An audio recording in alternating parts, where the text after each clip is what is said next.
अस्सलाम वालेकुम। आज हम आप लोगों के साथ नाइन्थ क्लास का गेस्ट पेपर शेयर करने जा रहे हैं। नाइन्थ क्लास के बच्चे जो यानी पूरा साल तैयारी नहीं कर सकते, वो इन तमाम शॉर्ट क्वेश्चन को हल करके अच्छे नंबर ले सकते हैं। शॉर्ट क्वेश्चन भी हैं, लॉन्ग क्वेश्चन भी हैं और ऑब्जेक्टिव। सबसे पहले तो आपने ऑब्जेक्टिव कहाँ से हल करनी है। ऑब्जेक्टिव जो आपने हल करनी है वो आपने अपनी बुक के पीछे से हल करनी है, और जो आपके लास्ट के चैप्टर, आखिरी चैप्टर हैं, वो आप अपने मॉडल पेपर से कर लें वहाँ से, ताकि आपको 4 जवाबात मिल जाते हैं, बने बनाए सवाल मिल जाते हैं। वो आपकी अच्छी तैयारी हो जाती है वहाँ से। आखिरी चैप्टर आपके कौन कौन से हैं? चैप्टर नंबर आपके पास 8 से लेकर चैप्टर नंबर 17 तक। वैसे 17 में तो आपके पास बने बनाए हैं 4 जवाबात वाले सवाल, और चैप्टर नंबर 8 से लेकर 17 तक आप रिव्यू एक्सरसाइज में से सारे सवाल हल करें, यानी वो भी मॉडल पेपर में जाकर, आपके पास मॉडल पेपर पड़े होंगे, वहाँ से हल करें। अच्छा, उसके बाद हम आ रहे हैं, आपके पास सवाल नंबर दूसरा होता है शॉर्ट क्वेश्चन। अब ये जो शॉर्ट क्वेश्चन है आपके पास, ये पहले चैप्टर में से सवाल नंबर 2 के अंदर आपने 9 में से 6 सवाल हल करने होंगे। पहले चैप्टर में से होंगे, दूसरे चैप्टर में से आपके शॉर्ट क्वेश्चन होंगे, इसी तरह तीसरे चैप्टर में से आपके शॉर्ट क्वेश्चन होंगे, और चौथे चैप्टर में से। इन 4 चैप्टर को मिलाकर आपके पास ये शॉर्ट क्वेश्चन 9 का पोर्शन आपका पूरा होगा। यानी एक चैप्टर में से आपके पास 3 आने हैं, बाकी में से आपके पास 2-2 शॉर्ट क्वेश्चन ही आएंगे। अच्छा, इसमें हम देखते हैं आप किस तरह से हल कर सकते हैं। अब इसमें पहले डेफिनेशन दी गई हैं, ये डेफिनेशन आप अच्छी तरह से करें।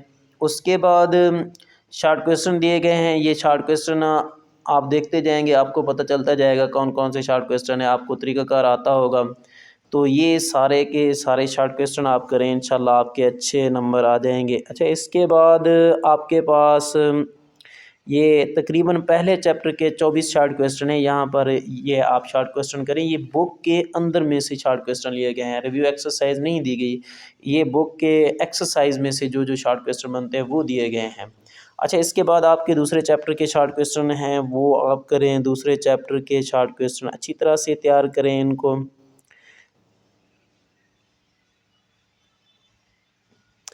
2.4 एक्सरसाइज को अच्छी तरह से हल कर लीजिएगा। 2.4 एक्सरसाइज आपके पास एक ऐसी एक्सरसाइज होती है जो लॉन्ग सवाल के हवाले से भी इम्पॉर्टेंट है और शॉर्ट क्वेश्चन के हवाले से भी इम्पॉर्टेंट है। आपको पता है इसके लास्ट में आपको 2 शॉर्ट क्वेश्चन मिलते हैं, उन्हें अच्छी तरह से हल कर लें तो वो इनमें से एक शॉर्ट क्वेश्चन पेपर में आया होता है।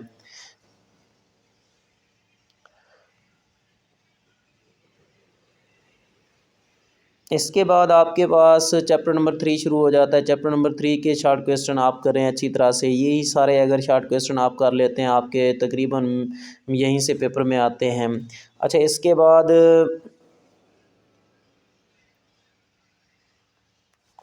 आपका चैप्टर नंबर 4 शुरू हो जाता है। 4 के मोस्ट इंपॉर्टेंट शॉर्ट क्वेश्चन हैं, इन्हीं में से ही आपके पेपर में से आएंगे और कोई नहीं आते। बाकी डेफिनेशन देख लेना, आप सॉल्ट की डेफिनेशन देख लें, आप पोलिनोमियल की डेफिनेशन देख लें। ये सारी की सारी डेफिनेशन देखने के साथ साथ आप ये शॉर्ट क्वेश्चन करें। अच्छा, इसके बाद देखें, उसने रिव्यू एक्सरसाइज वाले शॉर्ट क्वेश्चन भी डाल दिए। अब आपके पहले चैप्टर की रिव्यू एक्सरसाइज के शॉर्ट क्वेश्चन हैं, दूसरे चैप्टर की रिव्यू एक्सरसाइज के शॉर्ट क्वेश्चन हैं, और तीसरे चैप्टर की रिव्यू एक्सरसाइज के शॉर्ट क्वेश्चन, और चौथे चैप्टर की रिव्यू एक्सरसाइज के शॉर्ट क्वेश्चन मोस्ट इंपॉर्टेंट उसने दे दिए हैं। आपको पता है, आपने जो प्रूव होते हैं लॉग के, वो तीन प्रूफ, पहले 3 प्रूफ कर लें अच्छी तरह से। आपके वो शॉर्ट में भी आ सकते हैं, वो लॉन्ग क्वेश्चन में भी आ सकते हैं। अच्छा, इसी तरह से आपका दूसरा सवाल होता है शॉर्ट क्वेश्चन नंबर 3।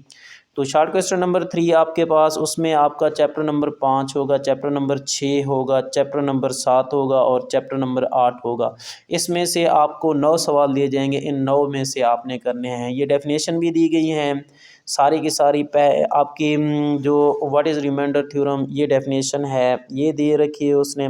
बाकी सारी डेफिनेशन दे रखी है उसने।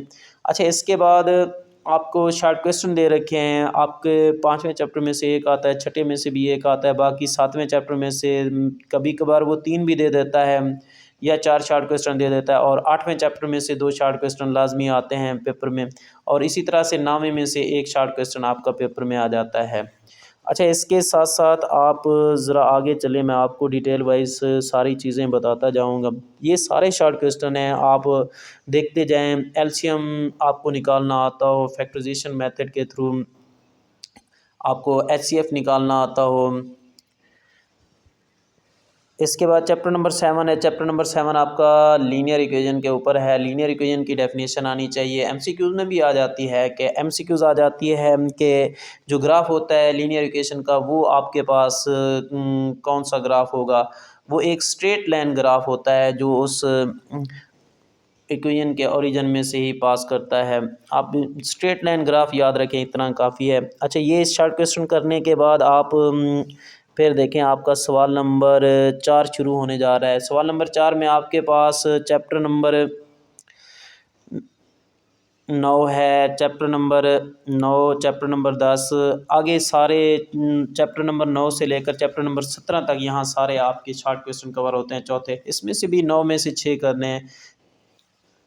इसमें चैप्टर नंबर 9 में से डेफिनेशन दे रखी हैं। चैप्टर नंबर 10 है, चैप्टर नंबर 11 है। ये सारी डेफिनेशन करें। डेफिनेशन करने के बाद उसने चैप्टर नंबर 9 के कुछ सवाल भी दे रखे हैं, वो आप सवाल करें। अच्छा, सवाल नंबर दे रखा है कि इसमें 16, इसे छोड़ दें आप। 16 सवाल है, ये आप ना करें।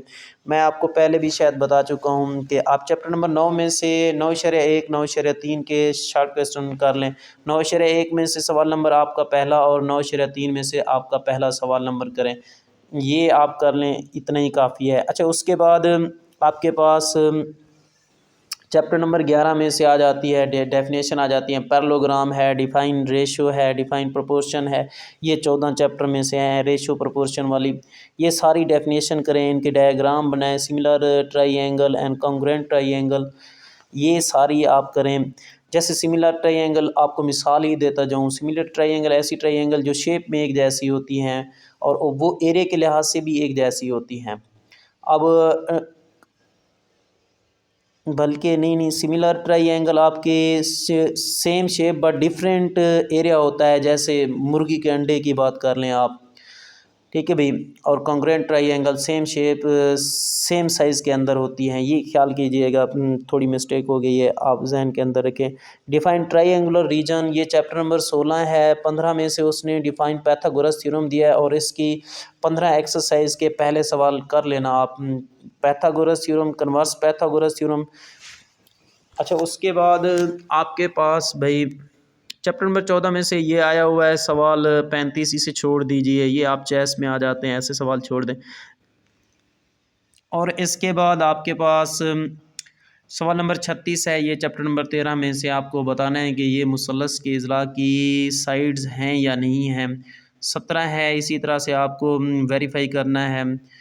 18 आपको दिया गया है, पूछ रहा है आपसे कि ये आपके पास 15, चैप्टर नंबर 15 में से है, दूसरा शॉर्ट क्वेश्चन है, इसे छोड़ दें आप।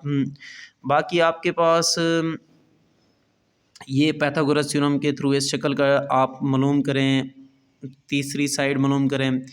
इसी तरह से आपके पास 14वें चैप्टर में से ये आगे जो सवाल दिए गए हैं, आपको कंस्ट्रक्ट ए राइट एंगल ट्रायंगल, ये आपके 17वें चैप्टर में से हैं। आप ये हल करें अच्छी तरह से, आपको मालूम करने आते हो। उसने आगे आपको फिर सवाल नंबर 43 है, उसने आपको दे दिया है 9th चैप्टर की रिव्यू एक्सरसाइज है। ये डायग्राम वाले सवाल हैं, ये आप सारे करें। डायग्राम मोस्ट इम्पॉर्टेंट, ये आपके शॉर्ट क्वेश्चन हैं, इनमें से कोई ना कोई पेपर में आ जाते हैं आपके। अच्छी तरह से ये तैयार करें आप।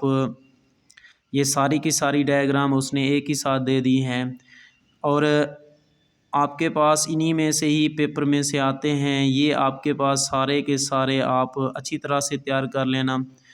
अब आपके पास लॉन्ग क्वेश्चन आ रहे हैं। लॉन्ग क्वेश्चन के हवाले से मैं आपको बताऊं कि आप कोशिश करें, पहले चैप्टर की एक्सरसाइज 1.6 में से आता है आपका क्रैमर मेथड या इन्वेरिएंट मेथड, इसमें से करें। दूसरे चैप्टर की रिव्यू एक्सरसाइज करें और 2.4 एक्सरसाइज करें अच्छी तरह से। यहाँ से आपका लॉन्ग क्वेश्चन बन जाता है। और इसी तरह से तीसरे चैप्टर में से 3/4 या रिव्यू एक्सरसाइज करें, यहाँ से आपका लॉन्ग क्वेश्चन बन जाता है। इसी तरह से चौथे चैप्टर में से आप जो लॉन्ग क्वेश्चन करेंगे वो आपके पास चौथे चैप्टर में से 4/2 एक्सरसाइज और 4/4 एक्सरसाइज में से बन जाता है। या फिर आप रिव्यू एक्सरसाइज अच्छी तरह से हल कीजिए। इसी तरह से आपके पास पाँचवा चैप्टर है, इसके लॉन्ग क्वेश्चन देख लें। ये आपके पास चेस के हवाले से होता है। 5/3 में से मैक्सिमम आता है, या 5/4 में से आपके पास आ जाता है, या 5/2 के सवाल हैं। ये जो स्टेटमेंट वाले क्वेश्चन होते हैं, फाइंड द वैल्यू ऑफ के, या के की किस कीमत के लिए आपके पास ये इसका ज़ीरो होगा। ये सवाल हैं सारे आपको दिए गए मोस्ट इंपॉर्टेंट सवाल हैं। इसी तरह से छठे चैप्टर में से आपको मोस्ट इंपॉर्टेंट लॉन्ग क्वेश्चन दे रखे हैं उसने। इसी तरह से आपके पास सातवें चैप्टर में से, और थ्योरम आपको सारे करने हैं। थ्योरम आप सारे हल करें ताकि आपको मसले मसाइल ना हों।